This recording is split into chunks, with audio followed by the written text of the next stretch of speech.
Hello, my name is Diane Pfister. I am the founder of seeinside.co and also graced.co.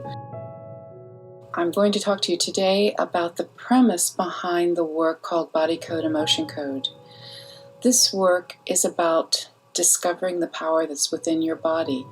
You see, our bodies and our minds are intricately connected, and even though we like to think we're in control, actually the subconscious mind is in control. It controls our health, it controls our thoughts, it stores information, it can remember every single thing you've ever done or experienced and your response to that. It's stored somewhere. Many people think that it's stored in the brain, but recent scientific discoveries have shown that there are fields of energy around us, outside of what we perceive as our body, where these things are stored. The emotions are made up of energy, and they're made by our body, and these emotional energies can become trapped in the body. They are often responsible for contributing to physical, mental, and emotional issues. So by releasing these emotions, we can empower ourselves to feel amazing, fantastic. The beauty of this work is that you'll be able to avoid states of illness once you reach the maintenance phase. You can just check in with me and have a treatment to say, are there any things that are keeping me from being my highest and greatest good? But until we get to that state, we need to remove what up until now has been stored in your body. Children are obviously much quicker than adults because of this reason. Animals are often much quicker at this work than older people. The more years you have of storing trapped emotions and trampling them down into your system, the longer it takes. The more trauma you've received in life, and if there's been an inability to learn from it and then release it, there'll be more work. So it's really hard to really estimate how long it takes. But because our society doesn't really give us much focus on prevention, people often come once the point of an emotional upset has turned into a physical symptom or an illness or disease. There are several reasons why people learn to live with problems. One can be that you're completely indoctrinated into a pharmaceutical solution for what ails you. If you take a pill that hides the symptom, then you feel like, well, I'm dealing with it. This is I'm not feeling pain, therefore I don't have to worry about it. If you're someone who gets a lot of migraines and you take a pill and you've then become numb, you really haven't dealt with the message is from your higher self as to why you have migraines. And that's where this treatment comes in very useful. So the point really is not to accept that there are limitations to feeling good. Another issue is you might not even know about these possibilities for wellness. Having a lack of information has been a concerted effort by the same pharmaceutical companies who want you to think of alternative medicine as just that, an alternative and less than. But when you think about it, Big Pharma has only been around for 50 years or so. Ancient healing methodologies are global and have been around for centuries and work. So let me ask you this, who's really the alternative method? Another method with why people live with their issues is that they just don't want to deal with it. They want to ignore it, get on with life and say, well, yeah, I always had a limp, or yes, I always have back pain. I'm telling you, you don't have to. There are so many ways we can get you back to a healthy state of mind. And the last method that might affect healing is that some people actually get information from other people that makes them feel good that they have an issue. They are the person with this, or they don't have to do things around the house or go on a trip or carry heavy things because they have a health issue. So sometimes you have to really deal with why is it you allow yourself to have these limitations, and what is your secondary gain from it?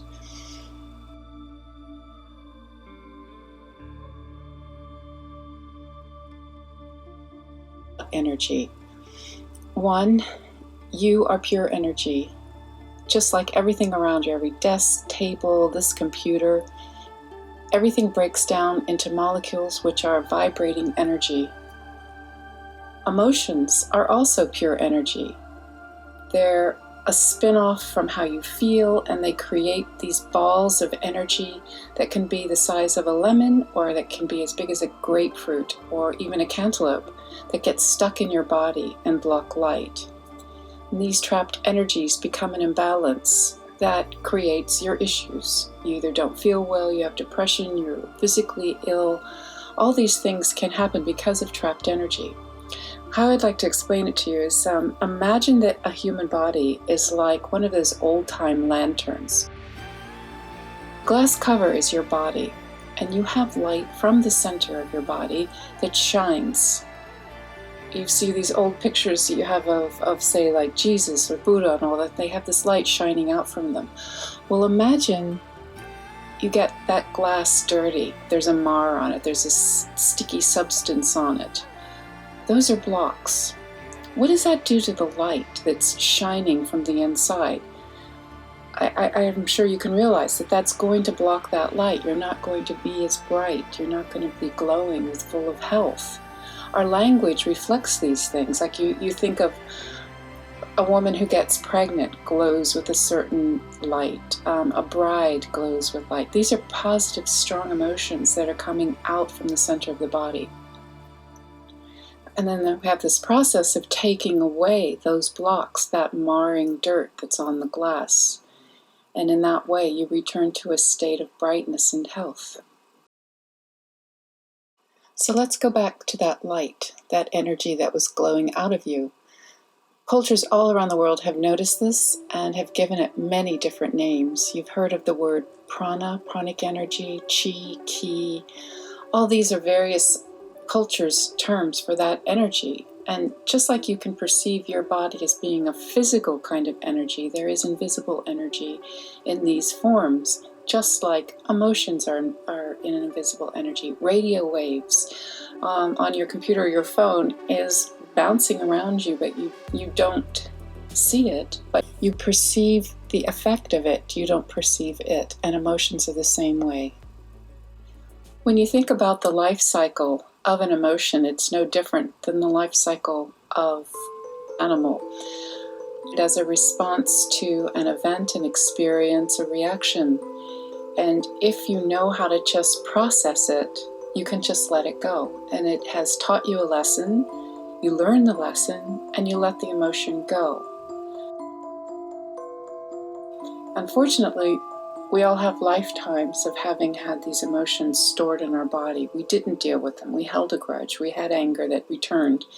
Once you start layering anger on top of anger, or sadness on top of sadness, you start setting out a low frequency on that frequency, and you actually will attract more of that frequency. So you become a depressed person, an angry person. Those are the projects that I work on, and that's what we release, so that you can change your interpretation of life's events and say, I'm in control of how I respond. This is an event separate from me, and my response to this event will be blank. And that's the premise of this work.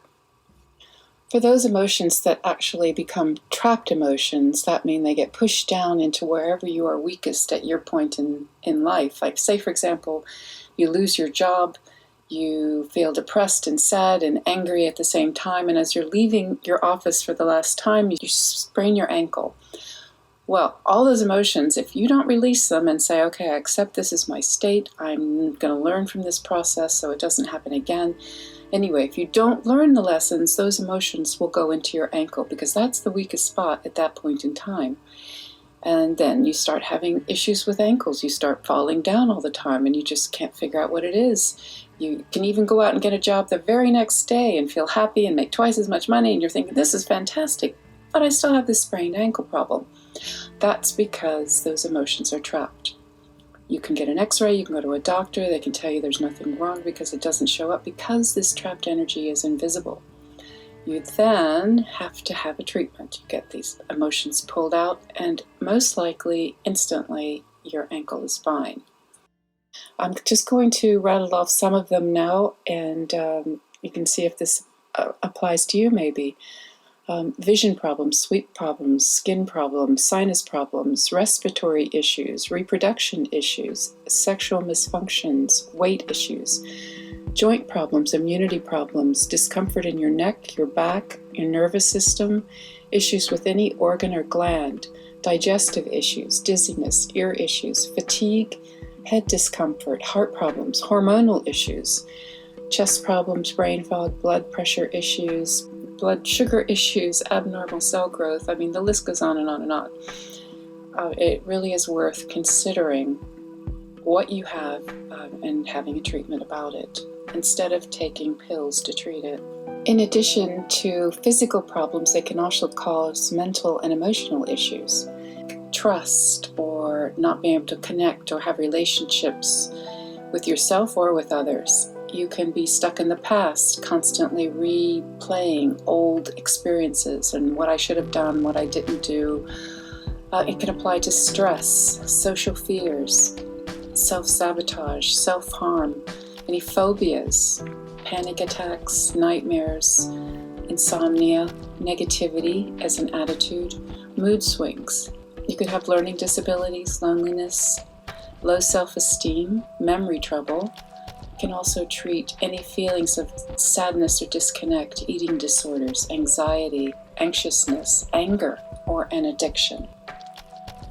A more complex development of trapped emotions is something called a heart wall. A heart wall is when you experience something that creates ache. It can be grief, it could be serious sadness, and there's on some level you decide, I'm really not going to let myself experience this again. So what you do is you take those emotions and subconsciously you build like a brick wall around your heart. And you think, wow, I feel so much better now because I'm numb. And living in a state of numbness is far better than living in a state of that pain. So what happens is you then get to a point where maybe you want to have a relationship with someone and you say, I'm going to send little butterflies of love out to that person. And when you do, that person looks at what you sent and says, oh my God, why are you sending me these gargoyles? Likewise, someone could be sending you beautiful butterflies of love, and you look at it and go, oh my God, what is wrong with me? Why do I only ever get gargoyles? Why can't I just get beautiful butterflies? So what we do is a treatment. We have to take down those emotions, and they can be from one event, or it can be one event that's triggered by another event, and you create these layers of this heart wall. And anyway, we can very easily address them, find out what age you put them there, and remove them.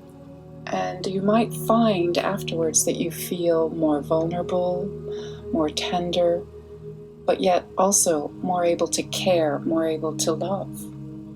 And because you're in a position now of being a little more wise and a little more aware, you may or may not have the same return of an experience of being hurt. I mean, sometimes you can't help it with grief and all, but if it was hurt because of love, you'll be more sensitive to the signs before it gets to that point.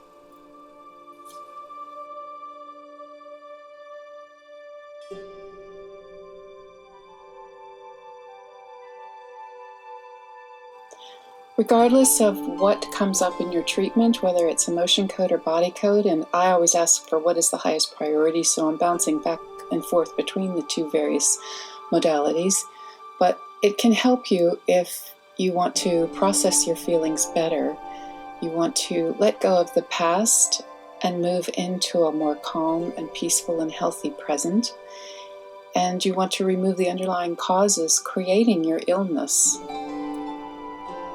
This can also remove any emotional and physical discomforts. And basically, there's a process, a formula we'll follow, which has 4 steps. So the first step with a session is to try to find out what is causing the discomfort that made you call me in the first place. And we'll ask, is it something on the body, or is it a trapped emotion that's causing this issue? Your body may be trying to tell you something. When you look back at all those different symptoms I mentioned just a little while back, those are all signs that there's a message that needs to be listened to from your higher self. Once we have a clear understanding of what the issue is and what needs to be released, we'll ask our subconscious, what is the process that needs to be followed? There's a massive database of information. There's an intrinsic knowledge about you and what you want and need and what you are wanting to go into the future with. And we're going to access that through the governing meridian, which is this acupuncture, which means it's thousands of years old knowledge about the governing meridian. It's an energy source in your skull that goes all the way down your spine. So through muscle testing, we're going to ask whether this is something we can release, whether your subconscious will allow it, and what is the highest priority. So once we acknowledge what this trapped emotion is and what age you were at the time of its storing, then we can release it. Most of the time, that's all we need to know. Sometimes the higher self will say, look, we need to talk about this and get some more information out of you about this. And that's okay too. You can even stop the conversation at times and say, hey, even though the higher self doesn't need to identify it, I'd kind of like to know some more about it, and therefore we can ask questions and find out more about it. We can find out, say, if it was something that a neighbor hurt you when you were 9 years old, we can find out the name of the neighbor. I mean, we can find as much detail about the situation as you want. Your higher self knows exactly what it is and is usually very open to telling us. Then we want to release it. That's the third step, and that is the most important step. I use a magnet, or as I'm sitting in, representing you with my body, or you could have a magnet and you can release this on your body as we work. And basically we go back to that governing meridian, and it's this amplification of this energy release with the magnet. The trapped emotion is released. It's eliminated. It's that simple. Once we release that emotion, then your body has a natural ability to rebalance, recover, and it has an automatic ability to set you back in terms of a higher energy, a higher frequency. Now, there may be more emotions that pop up, more minor ones. We've released the most powerful ones, the highest priority ones, but there can be some little niggly ones to release. Many people feel a change instantly, before the session's over. Other people might take a day or two. There might be some downtime that you need because the emotional experience is very, very, you like homeopathy, you might experience a bit of that emotion again as it releases. So if it was anger you released, you might feel a bit of anger. So you just have to be kind with yourself, gentle with yourself as you go through this release process. At the end of the session, I'll tell you how long that process will take, and it's usually pretty, I've never known it not to be pretty accurate. So that's the process, and if you have any questions, please let me know. There's a way you can book a free consultation to get more in-depth information about the process and how it might apply for your needs. So I look forward to hearing from you. Take care.